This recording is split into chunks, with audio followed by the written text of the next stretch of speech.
नमस्कार। आज हमारे साथ हमारे खास program special talks with special person में हमारे गेस्ट हैं इंडिया मीडिया रिलेशनशिप के सीईओ, पूर्व प्रदेश मीडिया सलाहकार रहे डॉक्टर परमिल द्विवेदी जी। सर का बहुत बहुत स्वागत है। डॉक्टर परमिल द्विवेदी जी से हम चर्चा करने के पूर्व उनसे यह जानना चाहेंगे कि उनकी जो ये जर्नी, जो कि बड़ी ऐतिहासिक जर्नी रही है प्रदेश और देश में, इनका अलग व्यक्तित्व है और कई सारी उपलब्धियां आपके जीवन में जुड़ी हुई हैं। तो एक छोटे से जनपद सीतापुर से निकलकर पूरे प्रदेश और पूरे देश में अपने व्यक्तित्व को एक अलग ही तरीके से आप निखारने में बड़े सफल हुए। तो आपकी ये स्टडी लाइफ के बाद से ये शुरुआत कैसे हुई? बहुत बहुत धन्यवाद वेद प्रकाश जी। बड़े हृदय को छूने वाला आपने प्रश्न पूछा है। जैसा कि आपने बताया कि एक छोटा सा गांव है जैतनपुर, जनपद सीतापुर के अंतर्गत के आता है। ग्रामीण परिवेश में एक ब्राह्मण परिवार में जन्म हुआ। परिवार में संस्कार कूट कूट के भरे थे। माता पिता के संस्कारों की वजह से हम लोग अच्छी कहानी और अच्छी परवरिश के जरिए आगे बढ़ते गए। शिक्षा को बेहतर बनाने के लिए लखनऊ आना हुआ। लखनऊ में शिक्षा प्राप्त करने के बाद ये हुआ कि अब कुछ आगे बढ़ा जाए। करियर को लेकर के तमाम चीज़ें मन में आती थीं। तो करियर की शुरुआत हुई तमाम अप एंड डाउन्स के चलते। हमारा जो करियर की स्टार्टिंग हुई वो विश्व की बहुत बड़ी जिसको कहते हैं कंपनियों में से एक, जिसका नाम था ओगिलवे एंड मेथर। दिल्ली में हमारी पोस्टिंग होती है और मैं वहाँ अपना हमारा कार्य शुरू करते हैं। और 3 साल वहाँ कार्य करने के बाद ये लगा कि हमें माता की सेवा करने के लिए जाना चाहिए, क्योंकि मैं इतनी दूर रह करके अपनी माँ से बिल्कुल दूर था। बड़ा आत्मीयता और बड़ी श्रद्धा थी अपनी माँ के प्रति हमारे दिल में। तो वहाँ से हमने त्यागपत्र देते हुए फिर वापस लखनऊ आते हैं। और लखनऊ में एक बड़ा अपॉर्चुनिटी मिलती है, एक सुअवसर मिलता है राज्य सरकार के साथ काम करने का। और मुझे as a media consultant Uttar Pradesh government में कार्य करने का 1 साल का सुअवसर मिला, जिसमें हमारे जो दायित्व थे, जो हमें डिलीवरेबल्स देने थे, वो ये थे कि किस तरीके से उत्तर प्रदेश की छवि को राष्ट्रीय और अंतर्राष्ट्रीय पर बेहतर बनाते हुए निवेश कैसे बढ़ाया जाए हमारे प्रदेश में। तो जब उत्तर प्रदेश की इमेज ऑडिट की गई तो उसमें बड़े चौंकाने वाले तथ्य सामने आए कि इन्वेस्टमेंट के या निवेश के दृष्टिकोण से उत्तर प्रदेश 14वें रैंक पे था। जब पता चला तो क्यों लोग 13 जगह जब निवेश नहीं हो पाएगा तब लोग उत्तर प्रदेश की तरफ देखेंगे, जो असंभव था लगभग।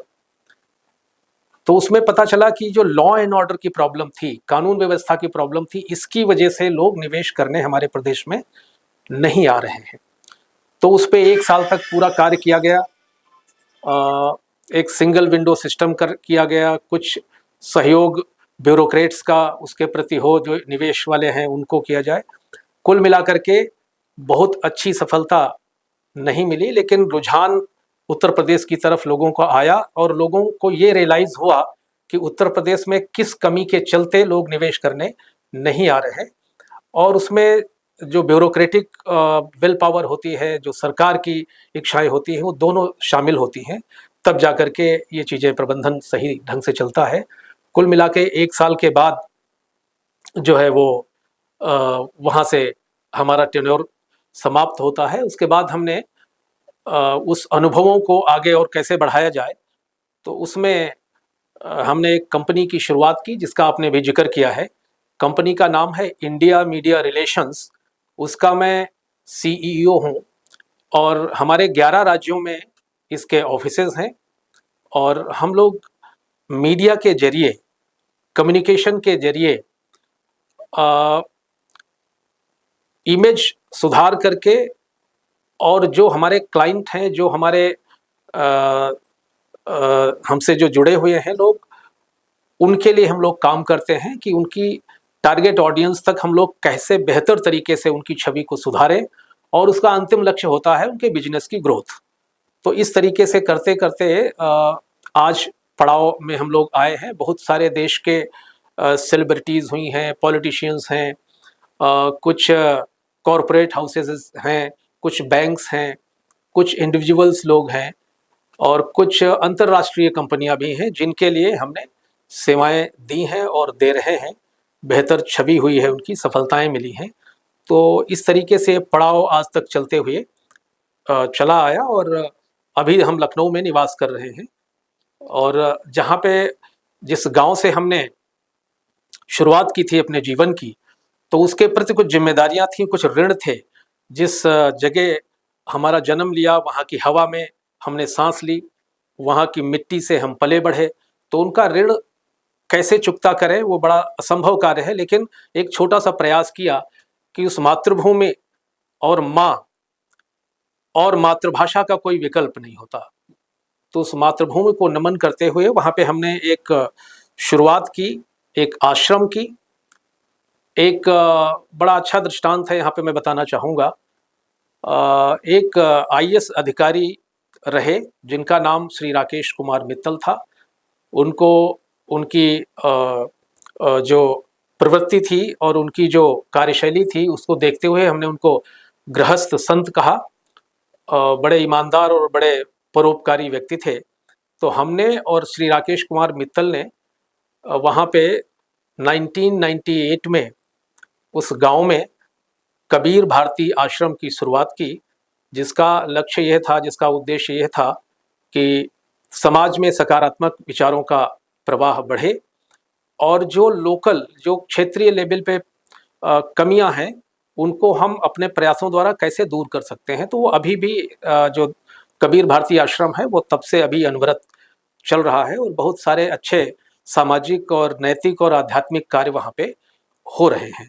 तो ये जर्नी अभी तक की जो थी वो संक्षिप्त रूप से मैंने आपसे साझा जिला की। अधिकारी हैं लखीमपुर खीरी में, आईएएस हैं दुर्गा शक्ति नागपाल।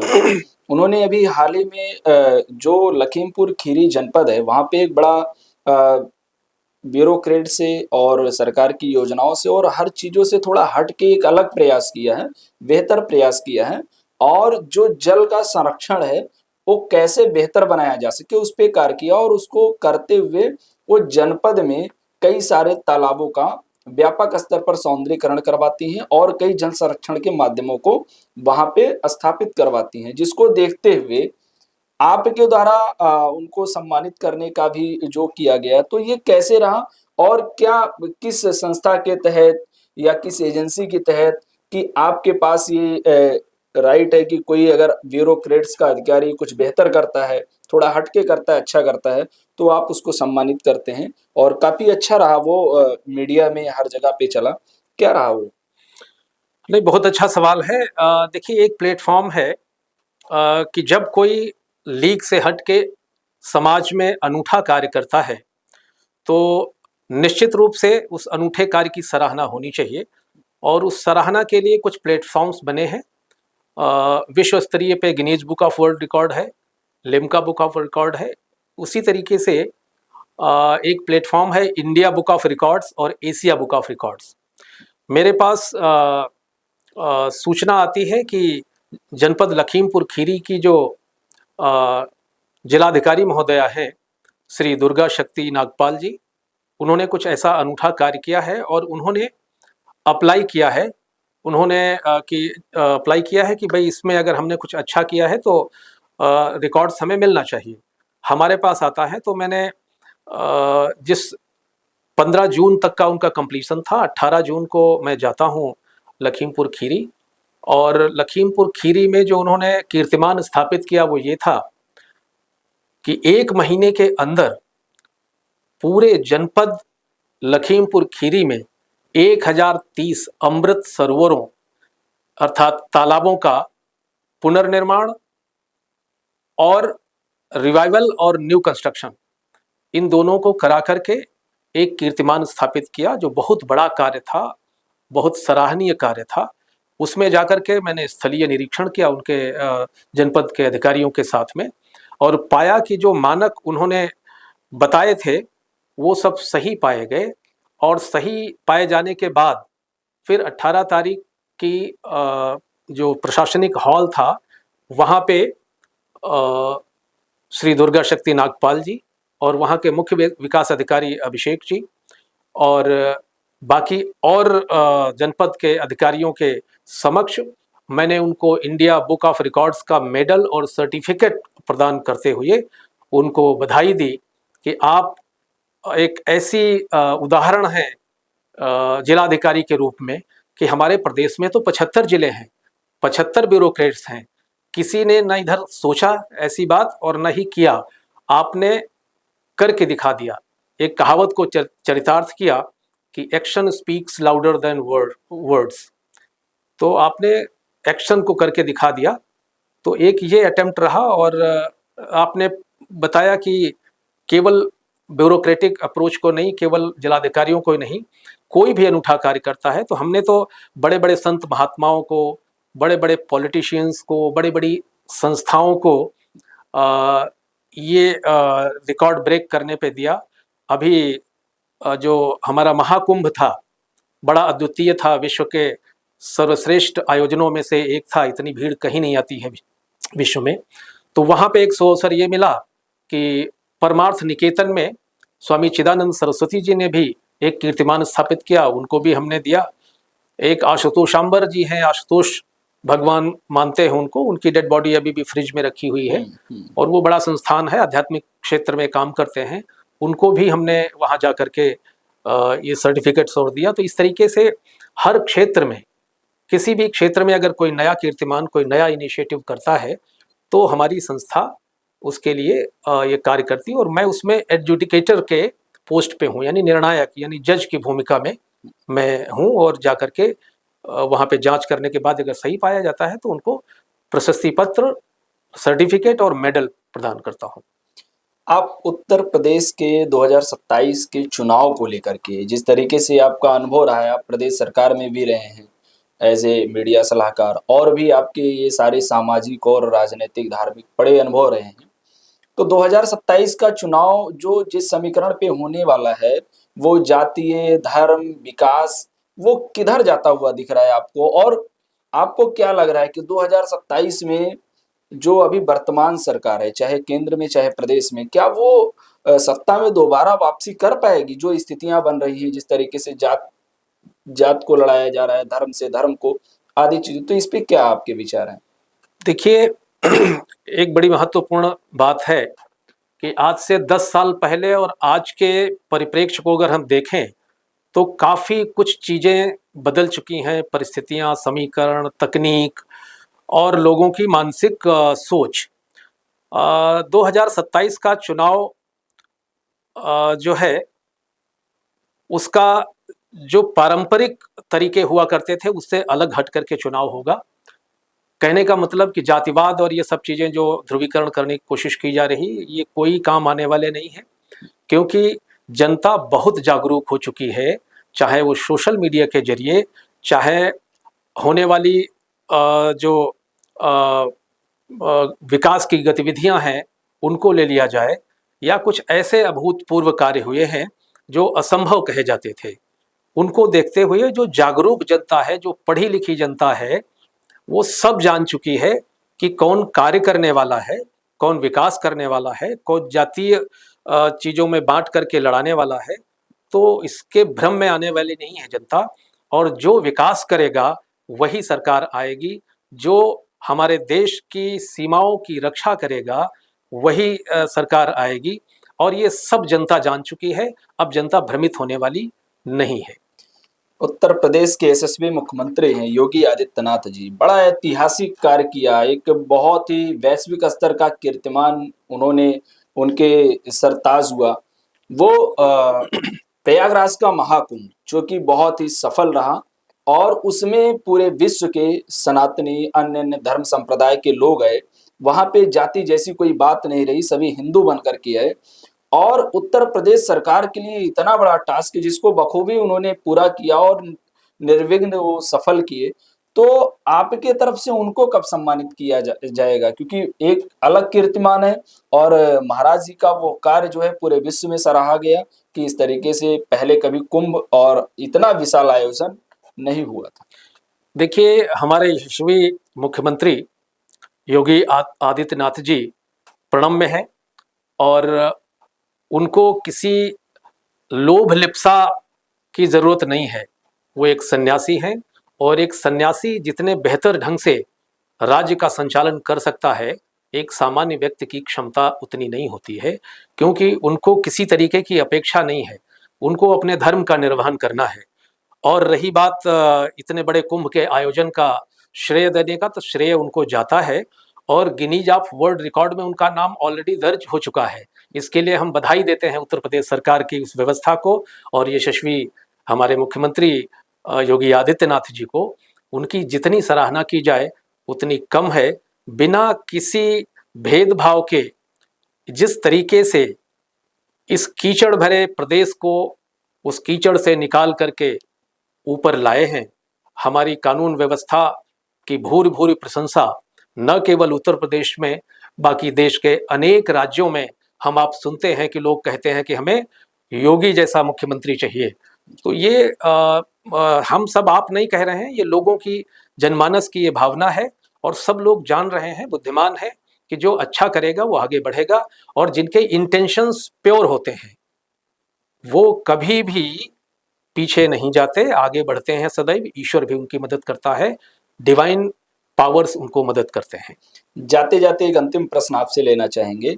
एक ब्रह्म सागर बहुत बड़ी संस्था है, ब्रह्म सागर में आप एक प्रमुख भूमिका में भी हैं और जिस तरीके से ब्रह्म सागर कार्य करती आई है और कर रही है, उसको देखते हुए और उत्तर प्रदेश में जो वर्तमान समय में ब्राह्मणों की स्थितियां और ब्राह्मण संगठनों की स्थितियां, उसको देखते हुए इस समाज को आप क्या संदेश देना चाहेंगे कि किस तरीके से अपने आप को अपने वोट बैंक की उस स्थिति में ला सके कि सरकार में भी इसको सम्मान मिले और साथ ही साथ समाज का उत्थान और विकास भी हो सके? तो इस दृष्टि को देखते हुए, जैसे आप एक बहुत बड़ी संस्था के कोर कमेटी में है, ब्रह्म सागर जैसी संस्था के, तो आपका क्या संदेश है, क्या विचार है वो समाज को लेकर के? एक अंतिम प्रश्न आपसे। देखिए, ब्रह्म सागर संस्था का जब निर्माण हुआ तो उसका उद्देश्य ये था कि जो समाज में ब्राह्मण वर्ग है उसका दृष्टिकोण समाज के सभी वर्गों के साथ समरसता और सहानुभूति के साथ हो, लेकिन हम अपने आप को सशक्त करते रहें, जिसकी टैगलाइन दी गई कि ब्रह्मजन हिताय सर्वजन सुखाय। इस अवधारणा को लेकर के हम लोग बढ़े। हमारे शास्त्रों में देखें, हमारे बड़े बड़े ऋषि मुनियों ने भी इस बात की वकालत की है, इस बात को पुष्टि किया है कि ब्राह्मणों को भूसुर कहा गया है। भूसुर का मतलब था भूमि के देवता, धरती के देवता। और देवता का शब्द जो होता है वो होता है देने वाला, अपेक्षा करने वाला नहीं।